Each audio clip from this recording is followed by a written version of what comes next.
Shivanjali dance academy आयोजित नृत्योत्सव 2026 या राष्ट्रीय स्तरावरील शास्त्रीय नृत्य स्पर्धेचा समारोप आणि बक्षीस वितरण सोहळा बालगंधर्व रंगमंच इथं मोठ्या उत्साहपूर्ण वातावरणात पार पडला। यंदा या प्रतिष्ठित स्पर्धेचं 5वं वर्ष असून देशभरातील नृत्यप्रेमी आणि कलाकारांचा उत्स्फूर्त प्रतिसाद लाभला। नृत्योत्सव ही संकल्पना अकॅडमीच्या संस्थापिका गुरु अनुजा बाठे यांच्या मार्गदर्शनाखाली साकार झाली असून शास्त्रीय नृत्य कलेच्या जतन आणि संवर्धनासाठी हा उपक्रम महत्त्वपूर्ण ठरतोय। त्यांच्या सहकारी सौ योगिनी जोशी यांच्या सहकार्याने स्पर्धेचं नियोजन आणि आयोजन अत्यंत प्रभावीपणे पार पडलं। या स्पर्धेत कथ्थक आणि भरतनाट्यम या शास्त्रीय नृत्य प्रकारांचा समावेश असून विविध वयोगटांमध्ये स्पर्धा घेण्यात आली। स्पर्धकांनी उत्कृष्ट सादरीकरण करत प्रेक्षकांची मनं जिंकली।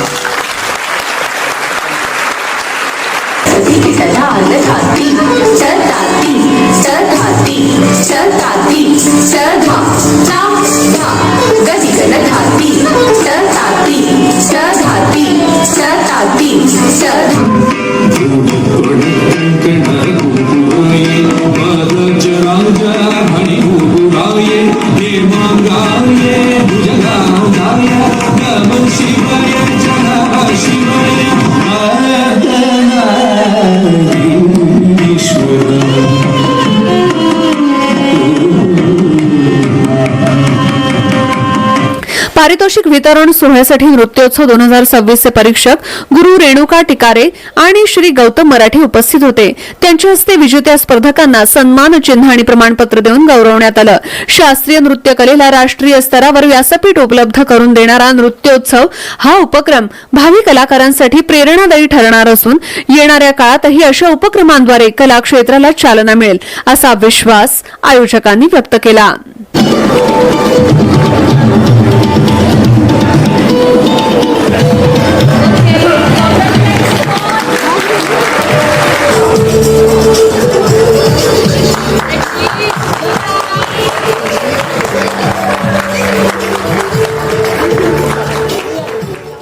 नमस्कार, मी अनुजा बाठे, शिवांजली डान्स अकॅडमीची संचालिका। नृत्योत्सवचं 5वं वर्ष अशा आजच्या दिवशी खूप छान रीतीने पार पडलेला आहे। पारितोषिक वितरण समारंभ बालगंधर्व रंगमंदिर येथे झाला आणि अत्यंत सुंदर असं परीक्षण श्रीयुत गौतम मराठे सर यांनी भरतनाट्यम आणि रेणुका टिकारे मॅम यांनी कथ्थकचे परीक्षण केले आणि अत्यंत सुंदररित्या त्यांनी मार्क्स देऊन मुलांना प्रोत्साहन सुद्धा दिले। काही टिप्पणी पण दिल्या की त्यांनी पुढच्या वर्षी काय काय त्याच्यामध्ये इम्प्रूव्हमेंट केले पाहिजेत या गोष्टीसाठी सुद्धा त्यांनी मार्गदर्शन केले आणि असंच पुढच्या वर्षी पण सर्वांनी यावं। आता ऑक्टोबरमध्ये शिवांजली डान्स अकॅडमी परत एक कॉम्पिटिशन ऑर्गनाईज करणार आहे नृत्यधारा नावानी। हे आपलं पहिलं वर्ष असणार आहे, तरी भरपूर पार्टिसिपेंट्सनी त्याच्यात पार्टिसिपेट करावं ही विनंती। आणि 200हून अधिक पारितोषिक आज सगळ्या म्हणजे ऑल ओव्हर इंडिया मुलींना मिळालेल्या आहेत।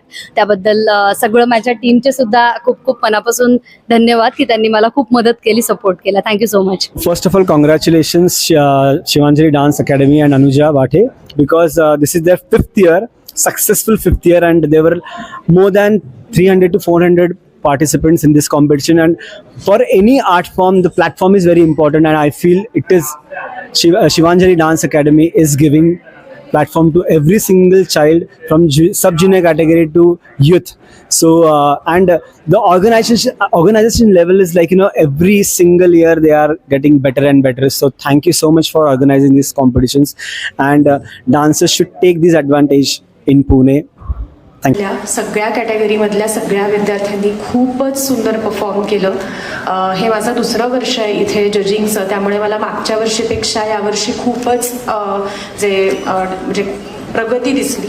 आता काही मुद्दे मांडते अगदी थोडक्यात की मला असं लक्षात आलं की सब ज्युनियर कॅटेगरीसाठी जो कंटेंट निवडला होता तर त्या संदर्भात मला थोडं बोलायचं आहे की बऱ्याचदा त्यांच्यासाठी सरगम आणि तराने निवडले गेले आणि त्यामध्ये जे काही म्युझिक होतं त्याच्या अकॉर्डिंगली त्यांचं फुटवर्क आणि हस्तकं नव्हते. म्हणजे आपण म्हणतो ना की जितकं असायला हवं त्या ज्या बंदिशीची किंवा तराण्याची जेवढी गरज आहे तेवढं ते त्या परफॉर्म नव्हत्या करू शकत.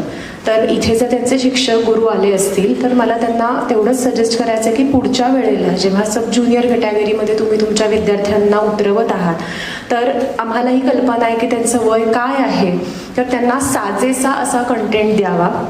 आणि त्याच्या पाठोपाठ सोलो कॅटेगरीसाठी मला काही गोष्टी सांगायच्या आहेत की सगळ्याच सोलो कॅटेगरीज